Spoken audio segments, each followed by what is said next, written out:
Shri Ram Yes. जय राम जय जय राम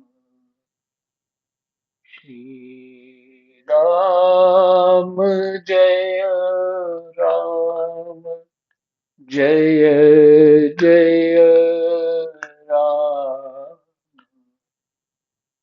राधे श्याम जय जय राधे श्याम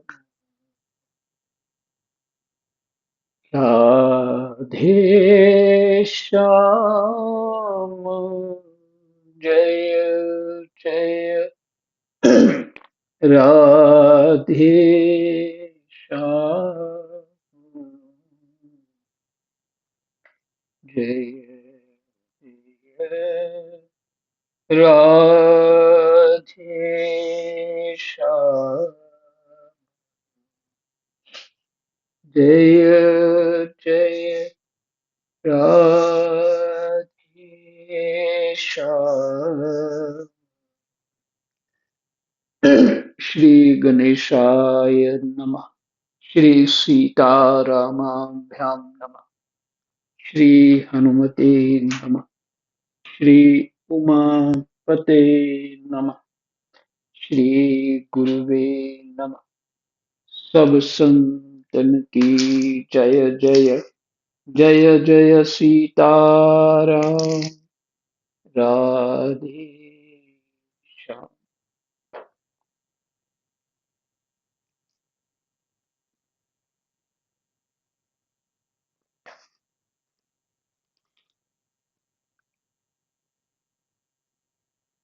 श्री श्रीमद्भागवत महापुराण तृतीय स्कंद 29वां अध्याय। प्रसंग चल रहा है भक्ति का मर्म और काल की महिमा। श्लोक संख्या 34 तक पाठ हो चुका है।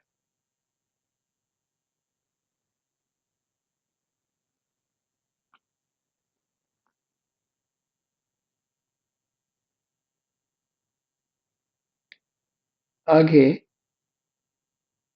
भगवान कहते हैं, माता जी, इस प्रकार मैंने तुम्हारे लिए भक्ति योग और अष्टांग योग का वर्णन किया। इनमें से एक का भी साधन करने से जीव परम पुरुष भगवान को प्राप्त कर सकता है।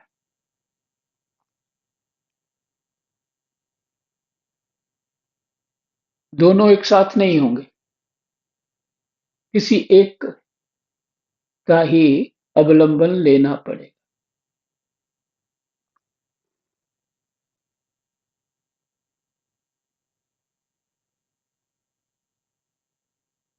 इनमें से कोई भी करो, अष्टांग योग करो अथवा भक्ति, तो उसी भगवान की ही प्राप्ति होने वाली, उसी तत्व की प्राप्ति होने वाली।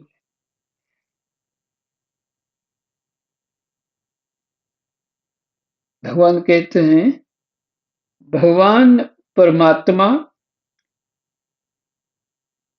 पर ब्रह्म का अद्भुत प्रभाव संपन्न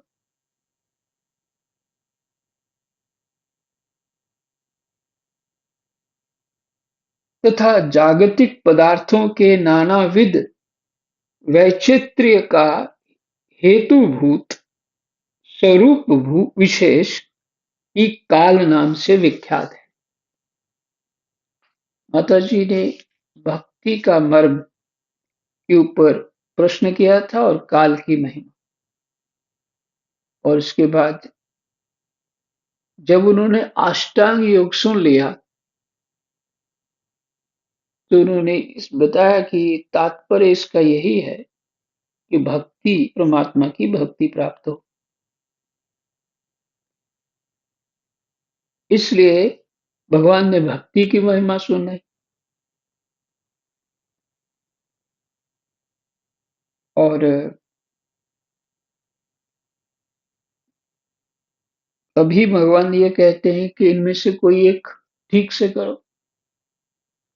दो मार्ग पे तो चला नहीं जा सकता, तो एक साधन को पकड़ो। तो जो भी माता जी से भगवान कह रहे हैं, इनमें से एक का भी साधन करने से जीव परम पुरुष भगवान को प्राप्त कर सकता है। भगवान परमात्मा परब्रह्म का अद्भुत प्रभाव संपन्न तथा जागतिक पदार्थों के नानाविध वैचित्र्य का हेतुभूत स्वरूप विशेष ही काल नाम से विख्यात है। काल किसको कहते हैं, ये भगवान कह रहे हैं। अर्थात उस ब्रह्म को ही काल कहते हैं, अगर स्पष्ट एक ही वाक्य में कहना हो। ब्रह्म को ही काल कहते हैं। क्या कहते हैं, जागतिक पदार्थों के नानाविध वैचित्र्य का हेतुभूत मैंने कारण, पदार्थों के नाना विध प्रकार के वैचित्र्य हेतुभूत का कारण स्वरूप विशेष है, जो स्वरूप विशेष ही काल नाम से विख्यात है, उसी को काल कहते हैं। प्रकृति और पुरुष इसी के रूप हैं। प्रकृति पुरुष इसी के रूप हैं तथा इनसे ये पृथक भी है, इनसे यह पृथक भी है। प्रकृति और पुरुष से इसी के रूप हैं और इनसे पृथक भी है। नाना प्रकार के कर्मों का मूल अदृष्ट भी यही है। नाना प्रकार के कर्मों का मूल अदृष्ट भी यही है। अदृष्ट तो आप सुन ही चुके हैं, प्रारब्ध। इसका अर्थ यही है, प्रारब्ध। तथा इसी से महतत्वादी के अभिमानी महतत्वादी के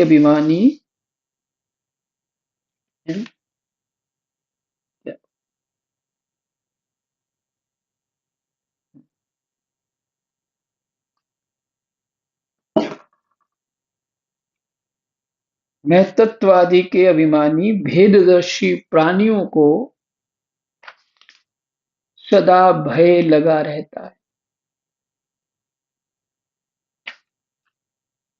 इसी से महतत्वादी के अभिमानी भेददर्शी प्राणियों को, जो आत्मा परमात्मा को एक नहीं समझते हैं, ऐसे भेददर्शी प्राणियों को सदा भय लगा रहता है। किसके कारण, काल के कारण।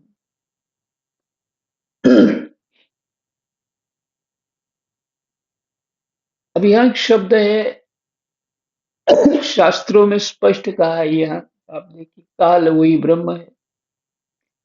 फिर दूसरे जगह भगवान शंकर को भी काल कहा है, महाकाल। हाँ, ये ज्योतिर्लिंग जो है महाकाल, वहां सभी लोग दर्शन करने जाते हैं। तो स्पष्ट हो रहा है कि भगवान शंकर के स्वरूप में और भगवान उसके तत्व जो है ब्रह्म, उसमें कोई भेद नहीं। जो सबका आश्रय होने के कारण समस्त प्राणियों में, जो सबका आश्रय होने के कारण समस्त प्राणियों में अनुप्रविष्ट होकर भूतों द्वारा ही उनका संहार करता है।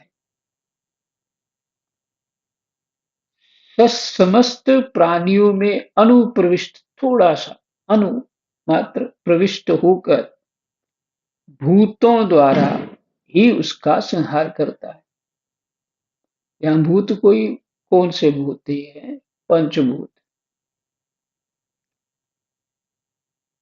मैंने यहाँ भूत ये शब्द भी आता है कि जो और वस्तुएं माने भूत आदि एक शब्द है। जगत प्रपंच को भी भूत आदि कहते हैं। यहाँ वही अर्थ निकलेगा। वह जगत का शासन करने वाले ब्रह्मादि का भी प्रभु। भगवान काल ही यज्ञों का फल देने वाला विष्णु है। अभी आप देखिए, वो काल हमारे भीतर भी है, बाहर भी है। समय रूप से तो है ही है ना। निरंतर निरंतर हमारी सृष्टि होती जा रही है शरीर में। पंचभूत भी सहयोग करते हैं। हवा, पानी सब, पृथ्वी इत्यादि सब सहयोग करते हैं बनाए रखने में। और निर्माण भी हो रहा है। कुछ खाते पीते हैं तो फिर उस सृष्टि के निर्माण प्राण बनता जाता है, आगे शरीर बनता है। और साथ साथ में शरीर का संहार भी होता जा रहा है। तो ये करने वाला तो काल ही है ना।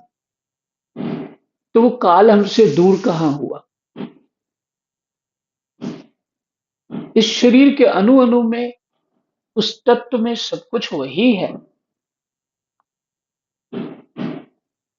बाहर भी है, भीतर भी है।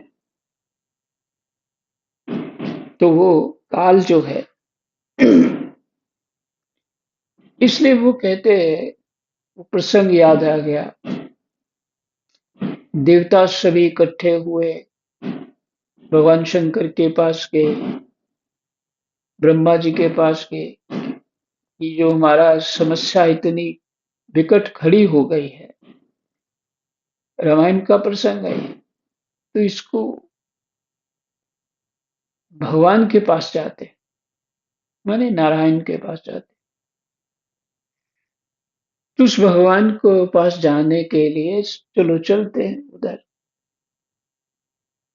तो भगवान शंकर कहते हैं ये बात, हरि व्यापक सर्वत्र समाना, प्रेम ते प्रकट होई मैं जाना। अब कहीं आने जाने से इधर हैं उधर नहीं है, ये तो गड़बड़ हो गया ना। कहाँ जाएं। इसलिए भगवान शंकर कहते हैं वो परमात्मा प्रेम से प्रकट हो जाते हैं। यहीं से प्रार्थना करो, यहीं प्रकट होते हैं। आना जाना कहाँ है।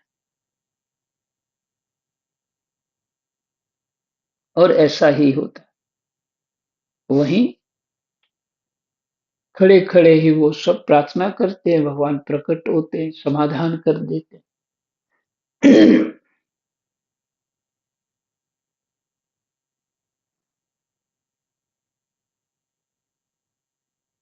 वह जगत का शासन करने वाले ब्रह्मादि का भी प्रभु भगवान काल ही यज्ञों का फल देने वाला विष्णु है।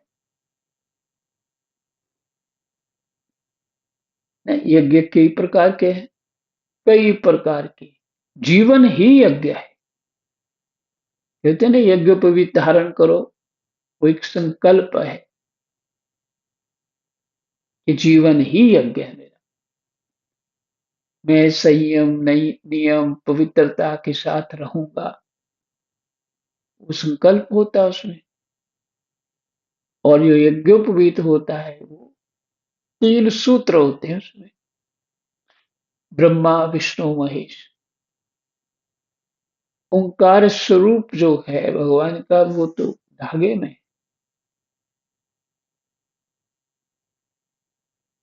और उसको लेकर के चित्त में कितनी कैसी पवित्रता, सद्भाव, संयम नियम होना चाहिए ना। तो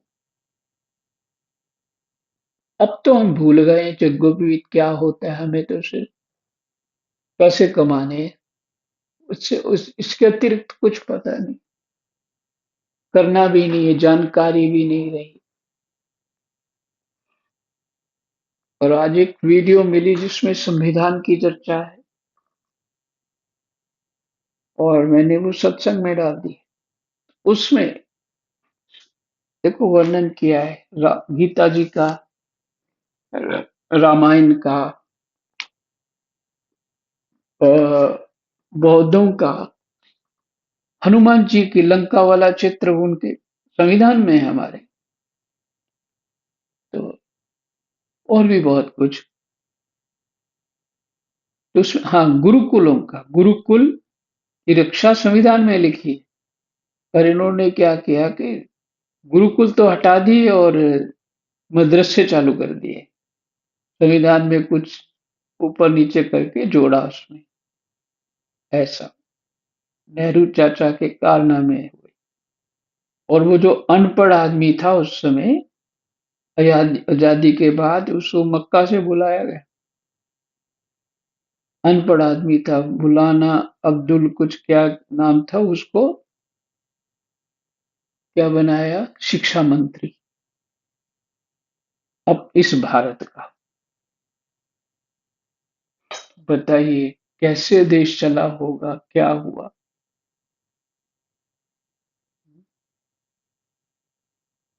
और अभी इन्होंने क्या किया था कि चाहे कोई 40% वाला हो वो भी डॉक्टर बन जाता है, और 90% वाला रह जाता है। 40% वाला इलाज कैसे करेगा पहले ही सोच लो। जहां भी वो काम करेगा वो कैसा काम करेगा, क्योंकि उतनी योग्यता ही नहीं। तो इस तरह से बर्बादी करी। जिसके पास धन नहीं है उसके लिए तुम शिक्षा फ्री करो, उस खाने को नहीं उसको राशन दो, सब कुछ उसकी दूसरों के पैरेलल खड़ा करो और उससे कंपटीशन कराओ। तब तो कोई बात होगी कि हाँ सब समानता हो जाएगी। अगर तुम ऐसे ही कह दोगे कि इनको तो आधे अधूरे नंबरों से ही पास हो जाओगे, उन्हें तुम नौकरी मिल जाएगी और बाकी खड़े रहेंगे जो पढ़े लिखे, फिर तो यही होगा जो होता है। तो यहाँ संविधान से बात आगे निकल गई, ज्यादा लंबी हो गई। ऐसा है कि हमारे संविधान में भारत की चर्चा है, गुरुकुलों की चर्चा है।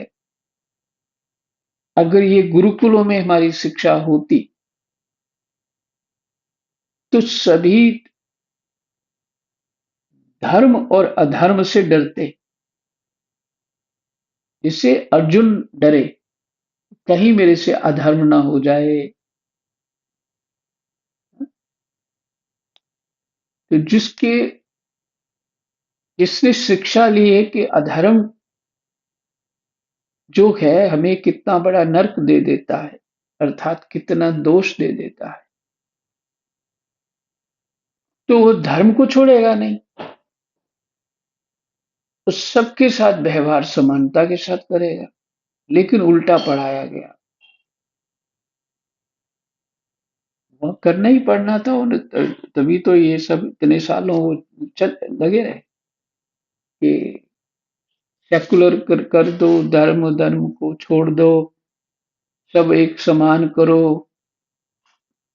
तो क्या है, एक समान होके सभी करप्शन कर रहे हैं और कुछ नहीं कर रहे।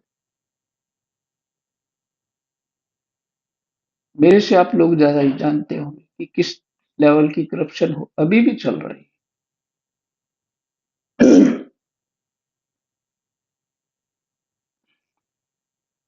तो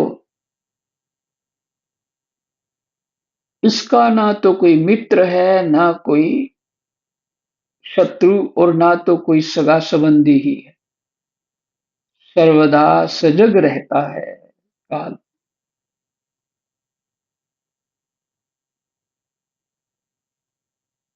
वह जगत, ऊपर से पढ़ रहा हूं पाठ 38वां, यहां से पूरा कर लेते हैं 38वां। जो सबका आश्रय होने के कारण समस्त प्राणियों में अनुप्रविष्ट होकर भूतों द्वारा ही उनका संहार करता है। तो जब भगवान ये जीव को पता होगा कि परमात्मा जो यम है वो भी हमारे साथ ही है, देवता भी हमारे साथ ही, भगवान भी हमारे साथ ही, तो तुम छुपाओगे किससे? वह जगत का शासन करने वाले ब्रह्मादि का भी प्रभु भगवान काल ही यज्ञों का फल देने वाला विष्णु है।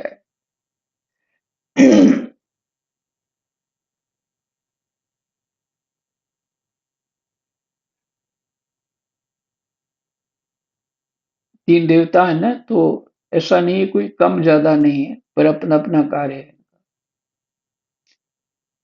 इसका ना तो कोई मित्र है, ना कोई शत्रु, और ना कोई सगा संबंधी ही।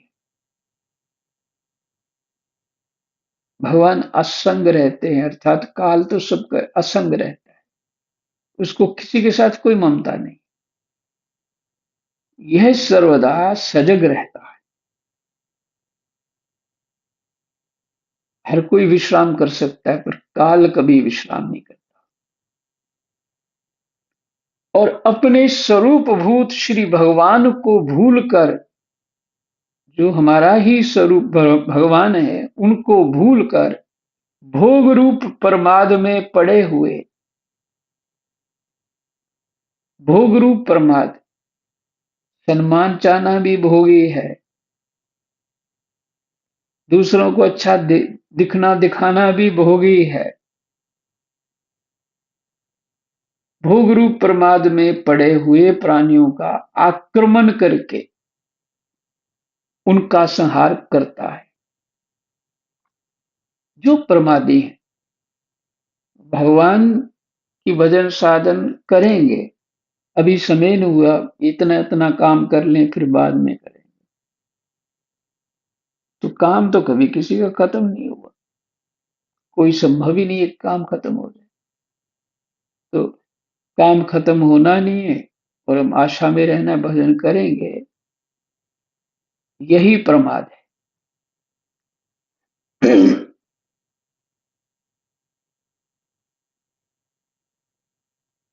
इसी के भय से वायु चलता है, इसी के भय से सूर्य तपता है, इसी के भय से इंद्र वर्षा करते हैं, और इसी के भय से तारे चमकते हैं।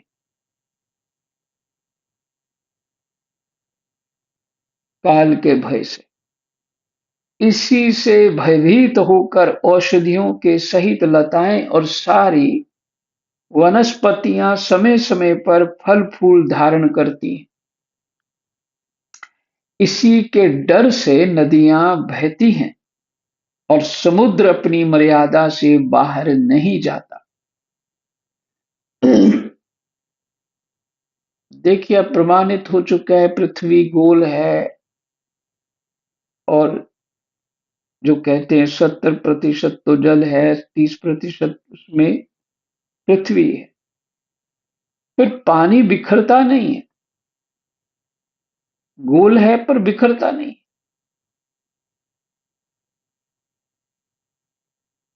ये सूक्ष्मता, जो अदृश्य शक्ति है जल के अंदर, इस परमात्मा की, उस काल की, ये इस तरह से कैसे बांधा हुआ है, अद्भुत बात है।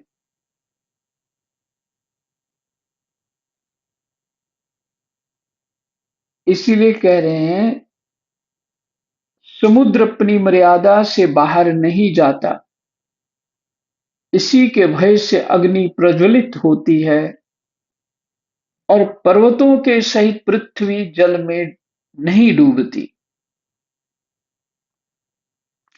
इसी के शासन से ये आकाश जीवित प्राणियों को श्वास प्रश्वास के लिए अवकाश देता है। इसी के शासन, हाँ, ये ऊपर वाली लाइन, इसी के भय से अग्नि प्रज्वलित प्रज्वलित होती है और पर्वतों के सहित पृथ्वी जल में नहीं डूबती, क्योंकि पानी तो ज्यादा ही है और पृथ्वी थोड़ी है और नहीं डूबती। इसी के शासन से ये आकाश जीवित प्राणियों को श्वास प्रवास के लिए अवकाश देता है। अर्थात जो भी क्रियाएं होती हैं वो काल का ही भय है। और महतत्व अहंकार रूप शरीर का 7 आवरणों से युक्त ब्रह्मांड के रूप में विस्तार करता है।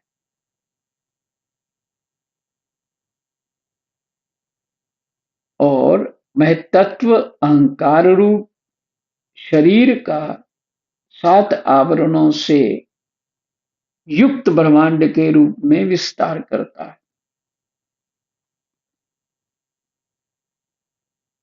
इसमें बहुत व्याख्या है, 3 शब्द में जो मुझे समझ आ रही है। महतत्व अहंकार रूप शरीर का 7 आवरणों से युक्त ब्रह्मांड के रूप में विस्तार करता है। युक्त ब्रह्मांड के रूप में विस्तार करता है। महतत्व अहंकार रूप शरीर का, महतत्व अहंकार रूप शरीर का 7 आवरणों से युक्त ब्रह्मांड के रूप में विस्तार करता है। ब्रह्मांड का रूप अगर कहें तो क्या है, महतत्व है, अहंकार रूप, और ये ब्रह्मांड रूपी जो शरीर है इसके 7 आवरणों में है। इस काल के ही भय से सत्वादि गुणों के नियामक विष्णु आदि देवगण, जिनके अधीन यह सारा चराचर जगत है, अपने जगत रचना आदि कार्यों में युग क्रम से तत्पर रहते हैं। युग क्रम से तत्पर रहते हैं। हमने है तो वह मचाई होती है, कल युग आ गया, कल युग आ गया, तो समय कल युग का वो भी आएगा। समय कल युग का तो बहुत थोड़ा होता है, मात्र 4,32,000 वर्ष, और इससे 4 गुना ज्यादा होता है सतयुग का समय। जो समय आप बिता चुके, बीत चुका है, उसमें रह चुके, फिर द्वापर में भी रहे, त्रेता में भी रहे और कलयुग में भी हैं। इतने टाइम से हमें भजन करने का मौका नहीं मिला। यही मतलब हुआ ना, कल्याण क्यों नहीं हुआ, कि हमें इतने युगों युगों प्रमाद ही करते रहे। ये मैं कभी कभी चिंतन करता हूँ। युगों अभी भी हमें काम पड़े, मरने के बाद काम खत्म होंगे, पर काम तो पूरे करने ही है भाई।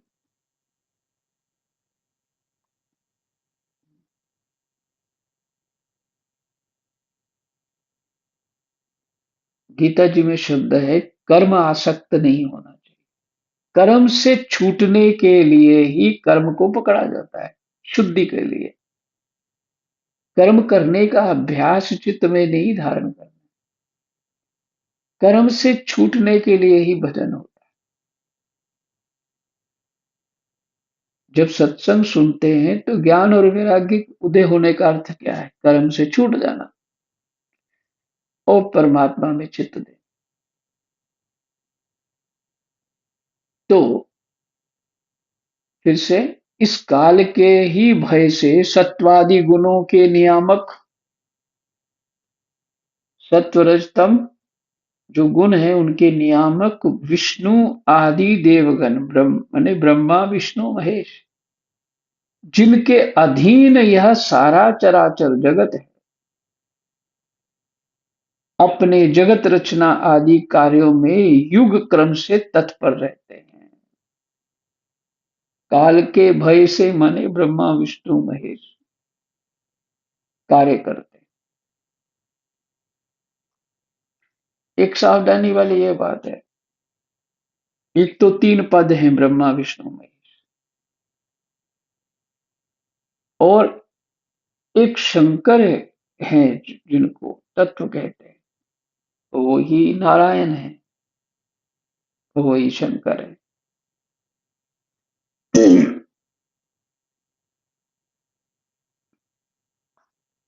तो जब ये देखो, यहाँ नारायण विष्णु रूप में भी कहे गए हैं, और भगवान शंकर वही काल स्वरूप भगवान शंकर यहाँ अ, शंकर रूप में कहे गए। ब्रह्मा सृष्टि रचता है, तो तीन देव तो यही परमात्मा ही, और ब्रह्मा कोई इधर उधर से नहीं आए कहीं बाहर से, भगवान नारायण की नाभि से प्रकट हुए। तो वही एक ही तत्व ये ब्रह्मा विष्णु महेश होकर के ये कार्य करता है, और फिर भी कह रहे हैं किसके भय से करते हैं। पहले वो कह दिया ना, ये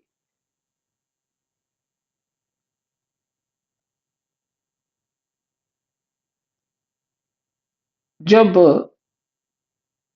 महतत्वादि शब्द को, महतत्व अहंकार रूप शरीर का ये जो जब हो जाता है, तो विष्णु अपने आप को अलग मानते हैं, शंकर मानते अलग है, ब्रह्मा अपने आप को अलग मानते हैं।